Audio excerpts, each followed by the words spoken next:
संत संगतीचे काय सांगू सुख, आपणा पारिखे नाही तेथ. साधू थोर जाना, साधू थोर जाना, साधू थोर जाना कलियुगी.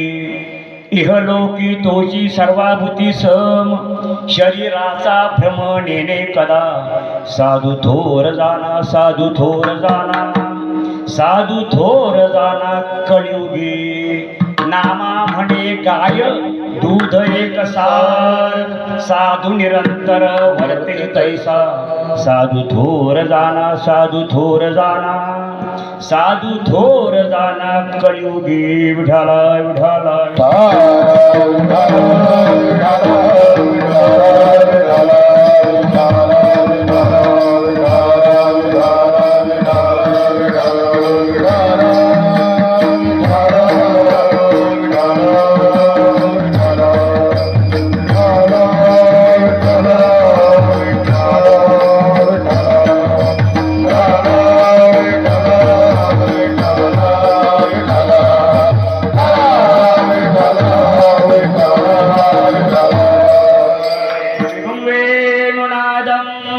चरंतं दुरंतं स्वयं लीलया गोपवेशं दधानं. दवामृन्दकानन्दनं चारुहासं परब्रह्मलिंगं भजे पांडुरंगं. नमामि सद्गुरुं शान्तं सच्चिदानन्दविग्रहं पूर्णब्रह्म परानन्दं ईशं आनन्दिवल्लभं. विवेकाने जाने सुकटित समाजाटी कविले, महासिद्धांताचे हृदयरसिकत्व उकविले. लसत भक्ती ज्ञाने तरतरविला धार्मिक तरू, तया ज्ञानेशाते विमलमतीने वंदन करू. ओम नमो ज्ञानेश्वर.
शक्ती लागली जेव्हा, धरी रूप क्राड विक्राड तेव्हा. गिरी आणूनिया शीघ्र तो उठविला. नमस्कार माझा तया मारुतीला. गुरुर्ब्रह्मा गुरुर्विष्णू गुरुर्देव महेश्वर गुरुर् साक्षात परब्रह्म तस्मै श्री गुरुवे नमः. सर्वमंगल मांगल्ये शिवे सर्वार्थ साधिके शरण्ये त्र्यंबके गौरी नारायणी नमोस्तुते.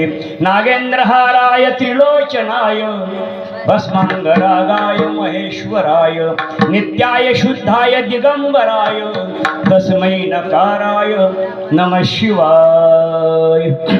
हरे भगवंताच्या कीर्तनरूपी सेवेकरिता जो अभंग निवडलेला आहे तो अभंग भगवंताचे लाडके भक्त ज्ञानोत्तर प्रेम भक्तीमध्ये विहार करणारे प्रेमळ मूर्ती नामदेव महाराज पंढरपूर निवासी हरी यांचा हा 4 चरणाचा परंतु मानवी जन्माला आलेल्या प्रत्येक जीवाला साधू संतांच्या संगतीचं काय महत्त्व असतं याचा विचार सांगणारा अतिशय महत्त्वाचा अभंग आहे. विठाला विठाला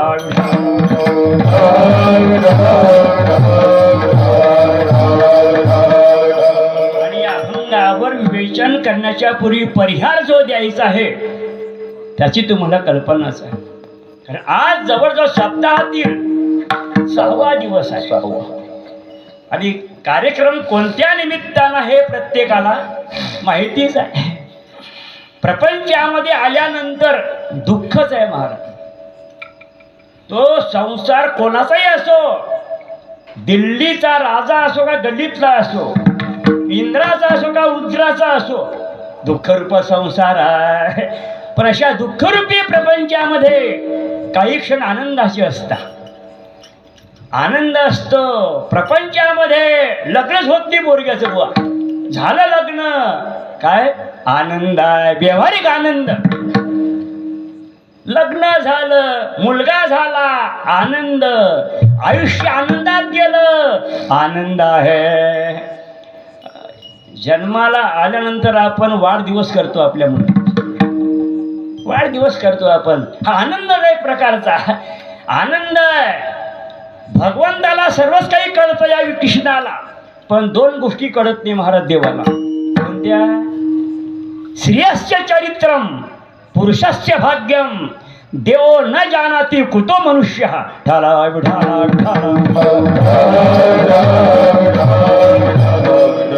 यांचं चरित्र कसं असतं हे कानालाही कळत नाही आणि आपलं भाग्य केव्हा प्रगट होईल हे सुद्धा देवाला कळत नाही. समजायचं कसं? अनुमान प्रमाण. प्रमाण असताना प्रत्यक्ष, अनुमान, शब्द, उपमान, अर्थापत्ती, अनुपलब्धी. अनुमान या दिवशी आपल्याला चांगलं कर्म करावंसं वाटलं, समजा आपलं भाग्य प्रगट झालं. उजळले भाग्य आता अवघी चिंता, धन्याजी दिन झाले संतांचे. समजा भंगाळे परिवाराचं भाग्य प्रगट झालं. ठाला विठाला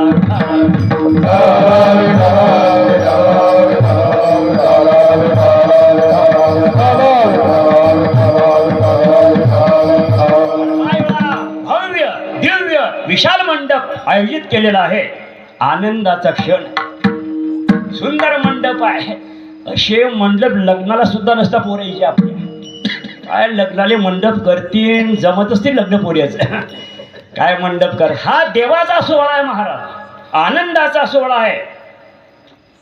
प्रपंचात आल्यानंतर 60 वर्ष पूर्ण झाले आहे ना.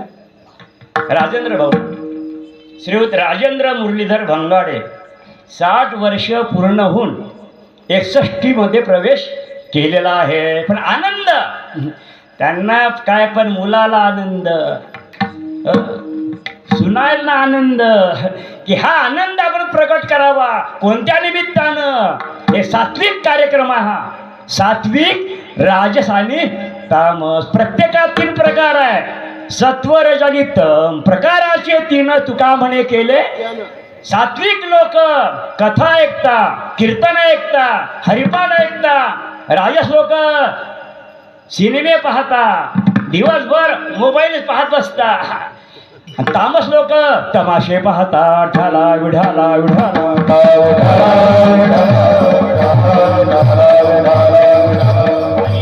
पुन्हा आई वडील जिवंत असताना त्यांची सेवा आपण करायलाच पाहिजे. पहिला गुरु कोण आहे आपला? आई आहे. आई ते गेल्यानंतरही त्यांची सेवा करत राहावं. म्हणून त्यांचे सुद्धा आई वडील निघून गेल्यानंतर त्यांच्या स्मृतिप्रित्यर्थ सुद्धा हा कार्यक्रम त्यांनी आयोजित केलेला आहे. आपली साठ आणि आई वडिलांचा स्मृतिप्रित्यर्थ हा कार्यक्रम आयोजित केलेला आहे. आणि त्यानिमित्तानं श्रीमद भागवत पारायण आमचे परमस्नेही हरिभक्ती पारायण संजय महाराज सुसरीकर यांच्या मधुर रसाळ वाणीद्वारे ती कथा आहे, ते तत्वज्ञान आहे, उद्धाराचा मार्ग आहे. आपले वाड वडील पितर गेलेवर आजा मेला पणजा मेला बाप बसला गेला. देखत देखत नातू बंतू तोही हे गेले पुढे. ते कोण्या मार्गाने गेले काय माहिती आपल्याला, पण त्यांचा मार्ग सुरक्षित व्हावा याकरता कलियुगामध्ये संतांनी श्रीमद भागवत महापुराण ग्रंथाची कथा सांगितलेली आहे. तुम्ही गंगेला जाऊ शकत नाही. चौथ्या पिढीतल्या राजाने गंगा आणली होती, त्याचं नाव आहे भगीरथ राजा. धन्य वंशी जन्मला भगीरथ आणि गंगा आणोनी पूर्वज केले भुक्त. 60,000 पोरांची राख झाली होती महाराज. कशी तुम्ही ऐकलाय ते भागवत. त्याप्रमाणे त्यांचा उद्धार होण्याकरता गंगाबाई जी होती, मग भगीरथ राजा त्यांना आणली होती. सगर राजाचा मुलगा असमंजस जमलं नाही, अनेक यत्न केले, दान धर्म केला, गंगा मा यायला पाहिजे, आली नाही. अंशुमान यज्ञ केले, याग केले, सत्कर्म केलं, गंगा काय अशी येते का एकदम? आली नाही. दिलीप राजा अनेक यज्ञ केले, आली नाही गंगा. नंतर प्रयत्न केले कोण? भगीरथानं, आणि त्यांनी गंगा आणली महाराज. धन्य वंशी जन्माला भगीरथ गंगा आणून पूर्वज केले मुक्त. गंगा गंगा जरी म्हटलं तरी उद्धार होतो. वाचे म्हणता गंगा गंगा सकळ पापे जाती, म्हणून जुन्या काळी नाव ठेवत गंगा, गोदावरी, सरस्वती, नर्मदा, तुंगभद्रा, द्वारका, डिंपल, करिश्मा, रेश्मा अशी होते का नाव? नाही नाही, हे नाव आता अशी आपल्या पोरीचे नाताईचे म्हणता बी येत नाही आपल्याला. टाला विढाला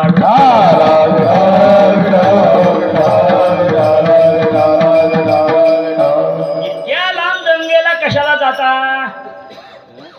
इतक्या लांब जाण्यासाठी शरीर कसं पाहिजे? चांगलं, सुरक्षित. आणि आपलं कसं शरीर? गुडघे दुखता, कंबर दुखते, शुगर झाली, पट्टा लागला, कुठे? कंबरलाही लागला आणि मानेलाही लागला. आमच्या गावले पट्टे लागत महाराज. कुत्रेले पूर्वी कुत्रेले, हे कुत्रे वागवेले भाऊच, पण कुत्रेचे पट्टे गेले आणि माणसाले पट्टे लागले. फार कठीण आहे. मुसके लागले होते माणसाले. ढाला विढाला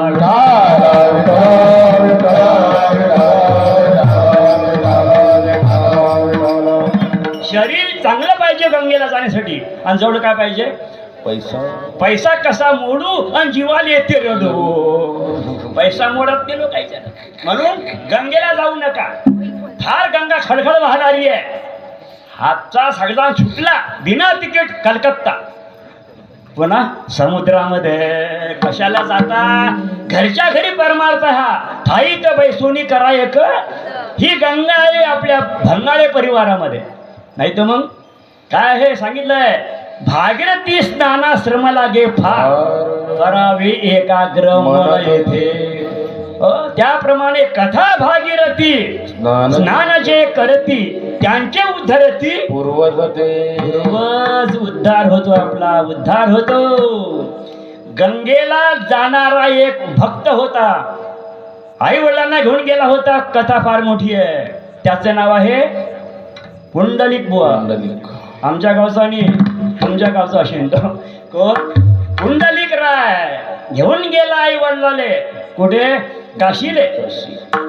मुक्काम झाला होता आश्रमात कुक्कुट स्वामीच्या. फार मोठी कथा आहे ते. तरी 3 महिला आल्या होत्या काळ्या कुट टकराईकर स्वरूपाच्या. गंगा, यमुना, सरस्वती. फार मोठी कथा आहे ते. ऐकली असेल तुम्ही.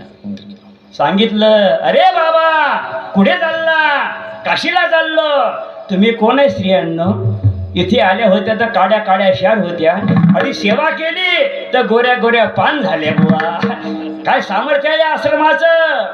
फेऱ्यान लवली लायचं काम नाही, फक्त लायचं काम नाही, लाली लायचं काम नाही, गजर लायचं काम नाही, गोऱ्या गोऱ्या पान झाल्या त्या.